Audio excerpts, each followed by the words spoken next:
¿Qué tal? Bienvenidos a Informe León. Hoy visitaremos uno de los grandes castillos de esta provincia en plenas obras de consolidación, la Fortaleza de Valencia de Don Juan, que sigue guardando sorpresas como una galería que conectaba con el río. Hablaremos también de cómo ha sido este año en el campo leonés, marcado por una buena cosecha en cultivos como el maíz y el cereal. Y por último nos empaparemos de cultura en la Biblioteca Azcárate, uno de los grandes y desconocidos templos de la palabra escrita que cumple 100 años. Estos son los tres temas que les proponemos hoy. Aquí comienza Informe León.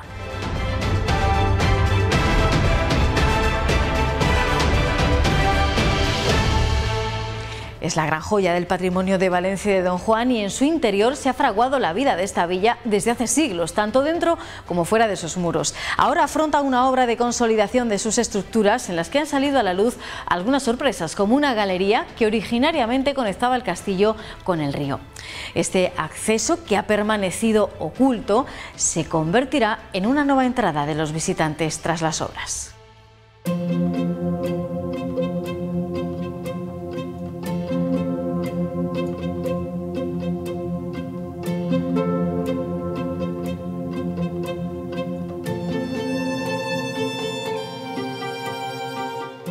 Fue Juan de Acuña y Portugal, el tercer conde y segundo duque de la villa de Valencia de Don Juan, quien mandó construir en sus tierras un castillo. Su deseo es que fuese una fortificación imponente, de carácter propagandístico.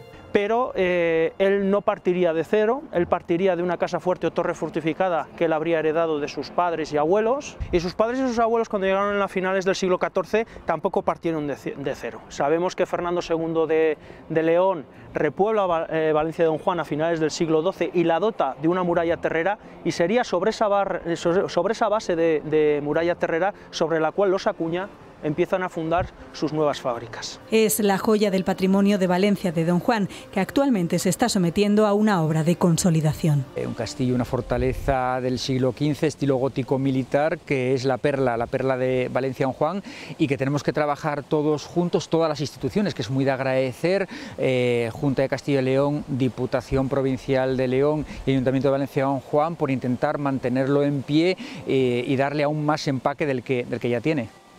Un trabajo conjunto que se está llevando a cabo para devolverle el esplendor a la totalidad del complejo en consonancia con el estado de conservación de la torre en la que ya se intervino hace unos años. En ella se conservan varios elementos relacionados con sus fundadores, como por ejemplo sus escudos de armas. El central, que es el de Juan de Acuña y Portugal, indudablemente es el escudo, las señas identitarias de este señor, y aparte tenemos a un lateral, tenemos las de su madre, que era doña Leonor de Quiñones, y al otro lateral tenemos las de su mujer, en este caso que era doña Teresa Enríquez, que sabemos que en la obra de la construcción del Alcázar ella aporta su propia dote.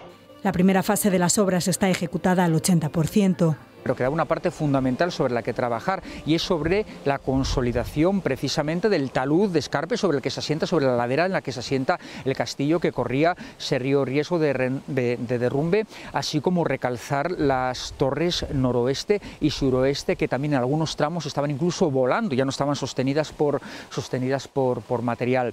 Es una obra que está financiada en este caso en concreto por Diputación de León y por el Ayuntamiento de Valencia Don Juan, con un importe de 560.000 euros, de los cuales Diputación asume el 60% y el Ayuntamiento de Valencia de Don Juan asume el 40% restante. Y ahora mismo lo que prima es la consolidación. Consolidación de las estructuras que tienen riesgo de ruina inminente. Tendrá como finalidad ya no solamente consolidar las estructuras, sino también investigarlas, darlas valor, el valor que se merecen, y por supuesto, ¿por qué no?, darlas un nuevo uso. El castillo de Valencia de Don Juan es un castillo de los llamados huecos, porque detrás de la gran fachada que da a la villa no hay nada. No siempre ha sido así. Hubo una época en la que dentro de este espacio fortificado había un pueblo. El castillo tiene 500 años, pero el solar, el yacimiento, su primer horizonte cronológico se retrotrae a hace 3.000 años, en el bronce final atlántico. A partir de ese primer asentamiento tenemos también registrado asentamientos subsiguientes de las diferentes fases culturales que prácticamente van desde ese bronce final hasta nuestros días. Por esa razón es por lo que este edificio, desde la perspectiva arqueológica, es un edificio complejo. Y lo que sí sabemos es que dentro hubo un primer castro que seguramente fuera un poco más grande que el propio castillo actual, que tenía muros de tapial y muros de cal y canto, y que fue construido por Fernando II de León, y después sabemos que hay sucesivas respectivas fortificaciones. Y en un momento determinado, en ese espacio, era un pueblo. Ocurría muy parecido a Ponferrada. Vivía gente, había casitas, había iglesias, y luego en un momento determinado, una zona de ese gran espacio fortificado, la acota con su muro el señor de Valencia Don Juan, ya a finales del siglo XV, y hace lo que hoy es más llamativo del castillo. De ese modo, toda la historia del lugar quedó enterrada entre la fachada del castillo y el río. Es donde se está trabajando ahora, con una obra compleja que en un principio pretendía estabilizar la ladera, pero que fue encontrando pequeños tesoros como este. Se intuía que el castillo tenía algún tipo de salida bajo tierra, pero se desconocía su magnitud. Esta obra ha permitido sacar a la luz esta galería que probablemente sea de la primera fortificación. Originariamente tendría en torno a 200 metros de longitud, lo necesario para bajar del castillo hasta el río para coger agua.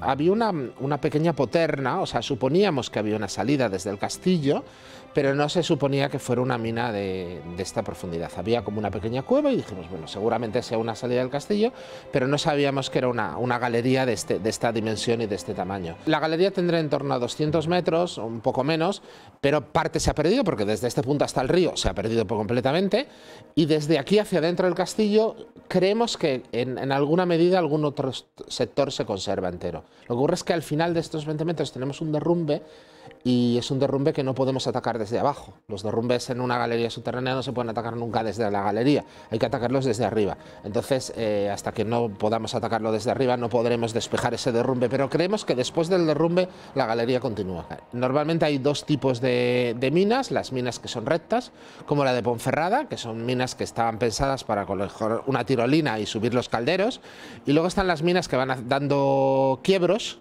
que son las minas que eran para bajar con un caldero y subirte con el caldero, y eso siempre era más trabajo. Nosotros creemos que este era del tipo de Ponferrada, es decir, que era el tipo recto, que bajaba recto hasta el río, y seguramente hubiera una pequeña torre o un elemento escondido dentro del río donde se recogía el agua. Nos ha dado alguna sorpresa, y efectivamente es el habernos encontrado al ir realizando todos los trabajos de consolidación del talud, pues una poterna de 20 metros de longitud, que llegará, por lo que nos han dicho los técnicos, a la base de esta torre del homenaje, que ahora lo que hemos hecho es estabilizarla y entibarla precisamente para poder trabajar en el futuro sobre ella, y que seguro que será un atractivo más que desconocíamos del castillo. Digo desconocíamos, realmente empiezas a oír a los mayores de nuestro pueblo y todos te empiezan a hablar del pasado. Yo por ahí me metí hace tiempo cuando era pequeño, entonces es una pequeña conocida, pero desconocida para muchos de los jóvenes.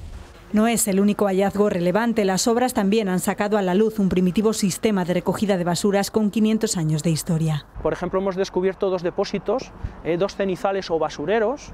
En el siglo XV no había servicio de recogida de basuras, y las gentes, los habitantes del castillo, lo que hacían es que cuando algo les sobraba o les estorbaba, literalmente lo tiraban extramuros. Entonces hemos identificado dos de estos depósitos que nos aportan muchos datos acerca de la vida cotidiana del castillo. Por ejemplo, restos de cerámicas que nos hablan, por ejemplo, de las tipologías propias del castillo en el siglo XV, XVI. Y luego también restos de fauna, que decimos nosotros, restos de huesos de consumo, que nos hablan mucho también de la dieta que tenían estos señores que habitaban en el castillo. Aunque no es la primera obra que se hace en este edificio, sí es una de las más necesarias para evitar su colapso.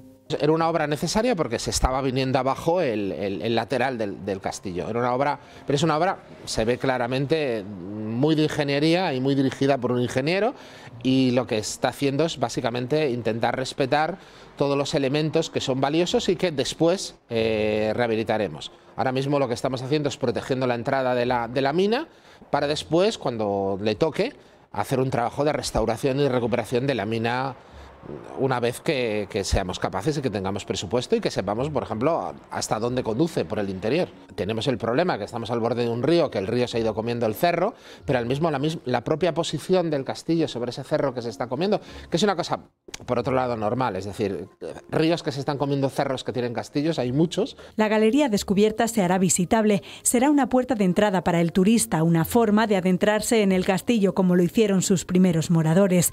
Con ese fin se trabaja en su apertura altura y en su sujeción a través de estas paredes que no van a quedar a la vista. Toda la ladera de la montaña se tapará cuando finalicen los trabajos para devolverle al castillo su imagen original. Consisten en preservar la boca de la galería, porque ahora se va a hacer un gran terraplén de tierra para sujetar la ladera y que no se la lleve el río. Entonces, preservar la entrada de la galería para que luego podamos actuar en ella, que es lo que estamos preparando. Y yo creo que cuando acabemos, no sabemos cuándo, pero cuando acabemos, la entrada por esta galería subterránea hasta el castillo será uno de los elementos más singulares del castillo.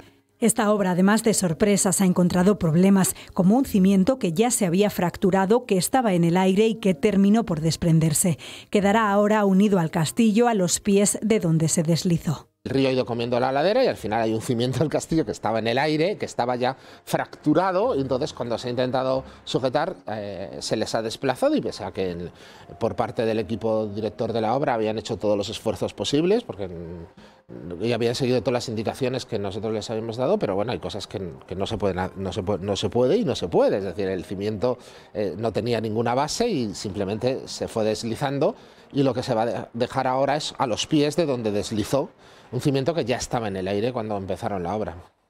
Del castillo de Valencia de Don Juan queda aún mucho por conocer. Todo.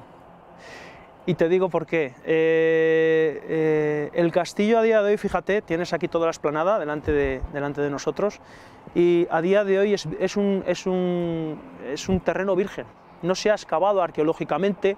Sí que tenemos cierta intuición de por dónde irían algunos de los muros, por dónde estarían la mayor parte de las estructuras, pero a día de hoy, hasta que no excavemos, no se sabrá nada. Entonces, ¿qué es lo que falta de hacer el castillo de Valencia de Don Juan? Todo. Esta obra en la que estamos hablando ahora, de la consolidación, tendrá que estar terminado a principios del año que viene. Habrá un poquito de desviación seguramente, más que nada por la climatología, al haber entrado las lluvias, y justo a continuación tenemos que empezar con una segunda obra también prevista, que son los trabajos sobre la barbacana y la muralla almenada del castillo, con el objeto de restablecer los muros, sellar grietas y fisuras, evitar aplicarle tratamientos para que se deje de desprender material que hasta ahora por la erosión se iban desprendiendo, y esa es la obra que será financiada en su totalidad con una ayuda de Junta de Castilla y León de 260.000 euros. Y luego habrá que seguir trabajando. Esta obra que os digo sobre la barbacana y la muralla almenada, seguramente lo que nos permitirá, esperamos, es, con los trabajos arqueológicos que llevará aparejados, será también poder acceder a visitar una parte que hasta ahora no era visitable, de toda la zona como te digo, de la barbacana. Permitirá hacer visitas, y permitirán también esos trabajos arqueológicos seguramente tener mayor conocimiento de las distintas etapas constructivas del castillo. Que además es un edificio muy complejo, es decir, desde la repoblación de Fernando II de León se suceden muchas fortificaciones una encima de la otra, y que han ido cambiando mucho la visión que hoy tenemos de la fortificación. Es una fortificación que nos va a dar muchas alegrías cuando empecemos a excavarla. La excavación será el siguiente paso para seguir conociendo detalles de una fortificación en la que se refleja el modo de vida de aquellas gentes que habitaron durante siglos intra y extramuros Valencia de Don Juan.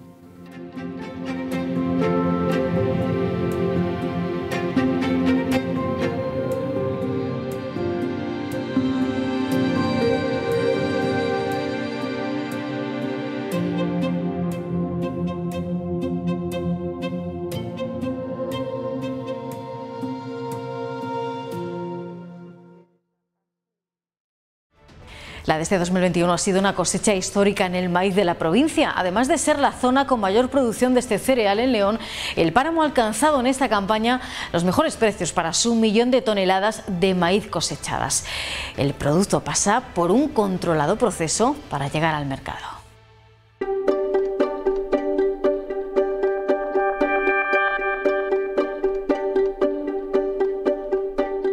La superficie dedicada al maíz ha aumentado este año en la provincia hasta las 71.848 hectáreas y el rendimiento por hectárea también será algo mayor. En concreto, se espera que la producción de cada una de ellas alcance de media los 12.500 kilos. El campo leonés estará cerca del 1.000.000 de toneladas de maíz. Con estas previsiones y según las estimaciones de Asaja, el cultivo generará 160 millones de euros en la provincia. Respecto a las cotizaciones, la campaña pasada finalizó con una tendencia a la baja, pero las previsiones de cosecha de maíz en la Unión Europea son inferiores en la presente, por lo que es de esperar que los precios suban respecto al final del último ejercicio. Y es que esta es una campaña histórica en la que tanto agricultores como mayoristas se muestran ilusionados, a pesar de la subida en algunos productos como el gasoil. Es un año en el que están ilusionados, lógicamente, con los precios que ha alcanzado su producto y con la rentabilidad, lógicamente, de su cultivo, pero como nosotros también y como todo el mundo, estamos algo preocupados también con la subida de los insumos, tanto gasoil como fertilizantes y con otras cosas que también les involucran. Pero de entrada, y con lo que estamos ahora, que es con la cosecha, extraordinaria cosecha, récord, y a precios récord, o sea, por ahora estamos de celebración. Con estas buenas previsiones, los mayoristas como la empresa Alesa de Santa María del Páramo se muestran optimistas. Tras 55 años en el páramo leonés, trabajan cerca del agricultor en todo el proceso de producción. Nos conocemos desde hace muchos años, tanto los agricultores que lo vienen siendo familiarmente durante generaciones y nosotros, y siempre hemos estado ellos en lo suyo y nosotros en lo nuestro y hemos crecido juntos. Lo que estamos viviendo ahora prácticamente es el final de todo, es el premio, digamos, la cosecha es el producto del trabajo de todo un año. Todo empieza verdaderamente preparando las tierras, abonándolas, sembrándolas con semilla, solo hace el agricultor, solo. Nosotros le damos los insumos, o sea, sabe que aquí tiene insumos de calidad, en donde puede haber confianza y donde sabe que, vamos, que puede venir con tranquilidad. Garantía de todo, garantía reconocida de todo, garantía de cobro, que es muy importante. Estamos hablando de que ahora las producciones valen mucho dinero con estos precios históricos y es garantía de todo, de servicio, de seguridad en todos los productos que recibe el agricultor y de que todo se le va a hacer conveniente al trato. El trato, nuestra palabra, lo que está escrito va a misa y así ha sido durante 55 años de Alesa y durante 275 de Mirad. Para que el maíz recogido durante la última cosecha llegue al año que viene en las mejores condiciones posibles, es fundamental extremar los controles de calidad, que el cereal esté seco es fundamental para su conservación. Tanto cuando vienen a cargar el abono como cuando vienen a entregar su cosecha, pues hay diferentes controles de calidad, lógicamente. En el caso del maíz, lo que se les hace es se pica con una sonda de muestreo, que llamamos aquí coloquialmente pica, y lo que hace es sacar unas muestras diferentes del camión o del tractor, en donde vengan, de maíz para saber el grado de humedad y la calidad general del producto. Y entonces los secaderos precisamente lo que hacen es secar el producto. Llega húmedo, el maíz no se puede comercializar ni se puede verdaderamente guardar húmedo porque este maíz se guarda para todo un consumo de todo el año. Y entonces hay que secarlo y es cuando el maíz entra con secaderos que pueden ser de gas, de gasoil, de biomasa y de diferentes tipos, que lo que hacen es darle un chorro de aire caliente hasta que el maíz se vuelve seco, que es por debajo de 14,5 por ahí grados, queda estable, durante todo el año se puede guardar. Los buenos resultados que año tras año muestran los datos de la cosecha del maíz del Páramo, mayor productor nacional de maíz, se deben en gran medida a la especialización y saber hacer de los agricultores de un campo que ha sabido profesionalizarse. Sobre todo porque es una especialización, porque ha sido el producto que más dinero ha conseguido el agricultor, especializarse, porque aquí hay agricultores extraordinarios, buenísimos, que se han dedicado a ese cultivo y lo han perfeccionado, porque es una parte el maíz solo se da en regadío en España, en otros países del mundo puede ser de secano, países que llueve mucho más, pero es un cultivo que aquí se ha hecho fuerte en el páramo y bueno, León es la primera productora de España de maíz, es la primera, somos los líderes de España en esto. En la última semana, la tonelada de maíz cotiza a 277 euros en la lonja de León, en la media de las nacionales, un precio que se ha mantenido estable durante los últimos meses. Respecto al año pasado, esta semana se ha registrado un incremento de 77 euros por tonelada y en otras lonjas se ha duplicado el precio con respecto al 2020.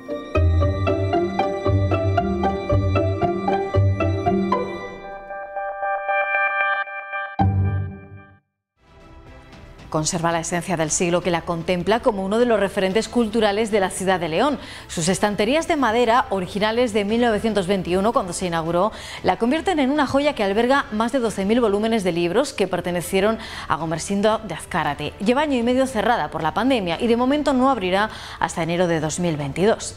Sin embargo, este lugar, que es un foco de cultura en la capital, sigue siendo desconocido para muchos.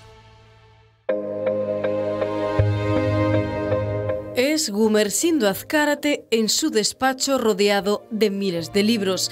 Este jurista, pensador, historiador, catedrático y político fue un amante de las letras.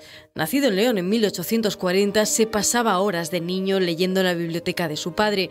Él mismo recopiló durante su vida miles de volúmenes que quiso que futuras generaciones pudieran disfrutarlos. Perdió un hijo y enviudó 2 veces, así que a su muerte el 15 de diciembre de 1917, sus sobrinos herederos donaron su biblioteca a la Fundación Sierra Pambley. Este espacio en el que nosotros estamos siempre ha sido un foco irradiador de cultura en una zona en la que eso no abundaba mucho, como era el León de principios del siglo XX, ¿no? Y esta biblioteca se creó con los fondos de Gumersindo Azcárate, que dona a la familia, pero su intención fundamental fue siempre la de difundir y ayudar en la difusión de la cultura. En ese momento era la única biblioteca en León donde encontrar libros en préstamo y se convirtió en foco de cultura desde 1921 en un León muy distinto donde la educación era un privilegio de los más ricos. 100 años después se conserva prácticamente tal y como era, con las originales estanterías de madera. Incluso permanecen aquí las mesas y las sillas de hace un siglo. El proyecto encargado al arquitecto Manuel de Cárdenas está inspirado en las bibliotecas inglesas del siglo XVIII, una biblioteca que ayuda a entender también los principios y valores de la Escuela de Sierra Pambley y la Institución Libre de Enseñanza. Es cierto que es una biblioteca muy específica, no puedes aquí conseguir la última novela de Almudena Grandes, pero creemos que tiene mucho interés para muchos investigadores. Precisamente, ir en contra de los ideales de la dictadura fascista de Franco la convirtió en objetivo de odio y persecución en uno de los capítulos más oscuros de la historia de nuestro país. En la Guerra Civil fue prohibida. Uno de los bibliotecarios paseado y fusilado, y se temió por la destrucción de los libros. Aquí se hizo un expediente de ver qué libros eran peligrosos, ¿no?, para el régimen franquista, y dada la ignorancia de muchas de esas personas dijeron que bueno, todo lo que fuera ruso o oliera a ruso había que eliminarlo, ¿no? Entonces, claro, cosas como Dostoyevsky o cosas así también se intentaron eliminar. Evidentemente, en la época del franquismo esto estuvo en peligro de desaparición porque las autoridades franquistas, bueno, fusilaron a uno de los bibliotecarios. Así lo cuenta uno de los mejores escritores de los que presume León. Como una burbuja parada en el tiempo, llevaba años cerrada y sobre todo tengo un recuerdo muy nítido de un trastero, de un cuarto oscuro donde estaban los libros ya prohibidos, en la guerra los habían depurado como a los profesores, y había un trastero oculto que me enseñó que estaba restaurando la biblioteca, que estaban los libros, se supone que más peligrosos. Años más tarde, la muerte de González de Lama, que se encargaba de ella, obligó a cerrarla durante más de 2 décadas. Y la pandemia ha sido la 3ª vez que cerraba sus puertas. Su apertura se retrasará hasta 2022. Sin embargo, se las han ingeniado para celebrar los 100 años de vida de una biblioteca en la que se lee en diferentes idiomas, porque aquí se guardan verdaderas joyas literarias. Tenemos una edición del Quijote con grabados de Gustave Doré. Tenemos ediciones del Diccionario de la Real Academia del siglo XIX, es decir, hay obras realmente valiosas. Una biblioteca que tiene una peculiaridad. Ahora los volúmenes no se prestan, son solo de consulta en la sala. Pero el Fondo Azcárate es uno de los grandes desconocidos en la ciudad, a pesar de la labor de difusión de la Fundación Sierra Pambley. Este lugar forma parte de los recuerdos de muchos leoneses, más o menos vinculados con el mundo de la cultura. Encerrada en este convento de por vida y sin que nadie sospeche que aún respiro, yo, Adosinda, que a punto estuve de ser la primera soberana de estas tierras. Un recuerdo que es ya para toda la vida, que he vivido aquí, en esta biblioteca, es el rodaje de una secuencia de la película que estoy terminando ahora, que es La Espiral Maravillosa. Sin libros no hay mente libre, no hay libertad. Me emociona especialmente poder haber leído este texto en esta biblioteca que me trae tantos recuerdos de mi juventud. La biblioteca es el lugar que espera. Tal vez era la espera de todos los hombres, porque también los hombres son allí diferentes. O tal vez sea la espera de que todo lo escrito vuelva nuevamente a escribirse. Y ha acogido durante décadas multitud de actos, presentaciones de libros o encuentros culturales con grandes nombres. Un refugio en el que la cultura y la ciencia puedan tener su lugar. Entonces creo que han pasado figuras tan importantes como Ian Gibson, Ginés Morata, Julio Llamazares, José María Merino. Es decir, aquí ha habido gente muy importante dando charlas en un ambiente realmente acogedor para ese tipo de cosas. Presume también de haber sido el espacio en el que nació la prestigiosa revista Espadaña en 1944. Y es una revista muy importante para la cultura en León porque en ella, en el franquismo, se publican textos de Miguel Hernández, de Lorca, y da paso a una generación literaria muy importante a mediados del siglo XX. La labor de los patronatos ha mantenido la estabilidad económica de una institución que se financia completamente de forma privada. Un siglo después, su objetivo sigue siendo el de potenciar la lectura entre los más jóvenes, que pronto podrán volver a llenar y a disfrutar de este lugar cargado de historia. Con esa mirada al centenario de la Biblioteca Azcárate nos despedimos, pero ya saben que este programa regresará dentro de 7 días, lo hará con nuevos temas. Mientras tanto, aquí les esperamos. Sean felices. Adiós.